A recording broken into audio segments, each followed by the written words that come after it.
ইতিমধ্যে অনেকগুলো সময় আমাদের নষ্ট হয়েছে, কিন্তু বাংলাদেশের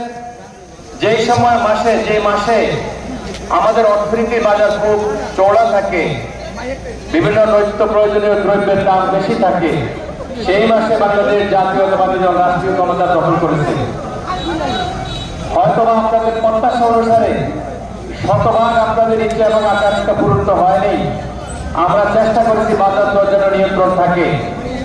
ইতিমধ্যে মিডল ইস্টের যুদ্ধ শুরু হয়েছে, তৈল সহ বিভিন্ন জ্বালানির সংকট দেখা দিয়েছে। 70 লক্ষ ম্যান পাওয়ার আমাদের মিডল ইস্টে কাজ করে, তাদের রেমিটেন্স আশা করা বন্ধ।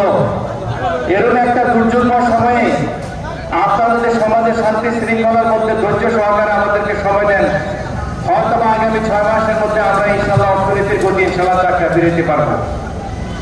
প্রিয় ভাইরা আমার, ইতিমধ্যে সরকার থেকে প্রাপ্ত সকল সুবিধা সমূহের সমবন্টন ব্যবস্থা আমরা করেছি। আপনারা আমি